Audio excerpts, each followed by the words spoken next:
कहेंगे इस फैसले के ऊपर आप? देखिए, ये एक सियासी मुकदमा है, इंतकाम पर मबनी मुकदमा है और मैं पहले कह चुकी हूँ कि जितना इंतकाम होना था हो गया, जितनी बर्दाश्त करना था कर लिया। इंतकाम सह के बर्दाश्त करके इनको एक्सपोज किया है, लेकिन अब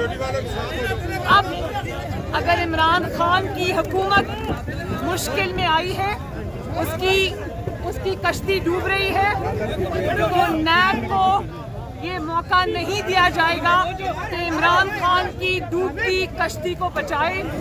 उसके लिए पॉलिटिकल इंजीनियरिंग करे और इंतकाम करे। इसलिए मैंने ये फैसला किया था कि इनके इंतकाम को रोकना भी है, उसका मुकाबला भी करना है और इस दफा इनके लिए आसान शिकार नहीं बनना। मैडम, पीडीएम के इख्तिलाफात के बारे में बता दें, क्या बाकी इख्तिलाफात हो गए हैं पीडीएम में?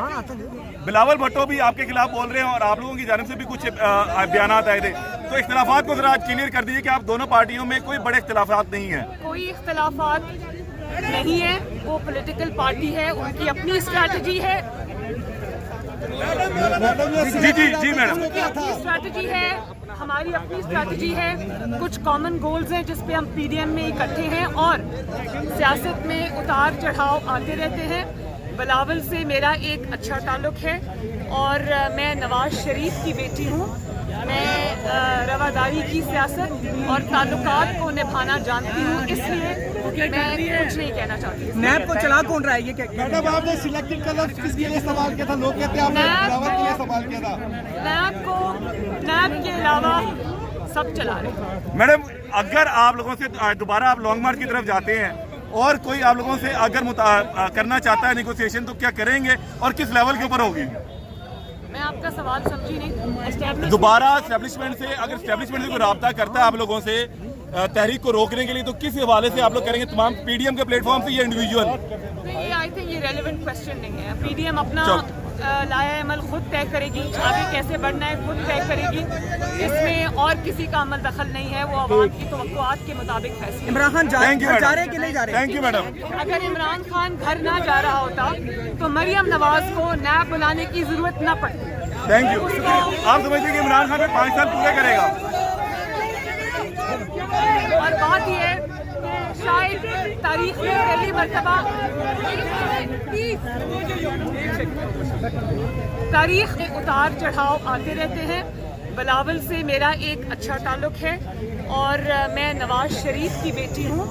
मैं रवादारी की सियासत और ताल्लुकात को निभाना जानती हूँ, इसलिए मैं कुछ नहीं कहना चाहती। नैब को चला कौन रहा है? ये क्या मैडम, आपने सिलेक्टेड कलर किसके लिए सवाल किया था? लोग कहते हैं आपने बिलावल के लिए सवाल किया था।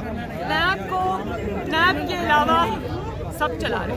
मैडम, अगर आप लोगों से दोबारा आप लॉन्ग मार्च की तरफ जाते हैं और कोई आप लोगों से अगर करना चाहता है नेगोशिएशन, तो क्या करेंगे और किस लेवल के ऊपर होगी? मैं आपका सवाल समझी नहीं। दोबारा एस्टेब्लिशमेंट से, अगर एस्टेब्लिशमेंट से कोई राब्ता करता है आप लोगों से तहरीक को रोकने के लिए, तो किस हवाले से आप लोग करेंगे? तमाम पीडीएम के प्लेटफॉर्म से या इंडिविजुअल? नहीं, आई थिंक ये रेलेवेंट क्वेश्चन नहीं है। पीडीएम अपना लाया अमल खुद तय करेगी, आगे कैसे बढ़ना है खुद तय करेगी, इसमें और किसी का अमल दखल नहीं है। वो आवाम की तवक्कुआत के मुताबिक फैसला। इमरान खान जा रहे हैं कि नहीं जा रहे? Thank you madam. अगर इमरान खान घर ना जा रहा होता तो मरियम नवाज को नैब बुलाने की जरूरत न पड़ती। Thank you. आप समझिए कि इमरान खान 5 साल पूरे करेगा। और बात यह है कि शायद तारीख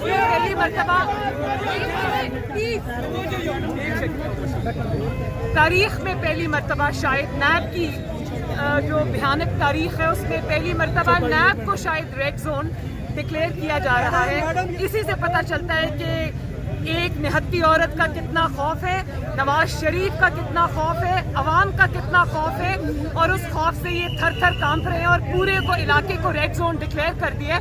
बात यह है कि पहले मुझे नैब में बुलाया, नैब के ऑफिस के सामने खड़े होकर मुझ पर कातिलाना हमला किया, लेजर गन से मेरी गाड़ी पर फायर किया, मेरे पे पथराव हुआ। पूरी दुनिया ने वो वीडियोस देखी और अब नैब में मुझे बुलाया और उसको रेड जोन डिक्लेयर कर दिया, तो यहीं से पता चल रहा है कि कौन खौफ में और कौन घर जा रहा है। Thank you madam, thank you madam, thank you. मुझे इसका इल्म नहीं है, मैंने किसी को पर्सनली इनवाइट नहीं किया। जो मौलाना फजल रहमान साहब का शुक्रिया अदा करती हूँ कि इन्होंने इज़हार यकजहती किया और कहा कि PDM जमातें जो है वो शामिल होंगी मेरे साथ इज़हार यकजहती के लिए। मैं उनका शुक्रिया अदा करती हूँ। मैडम शुक्रिया। Thank you.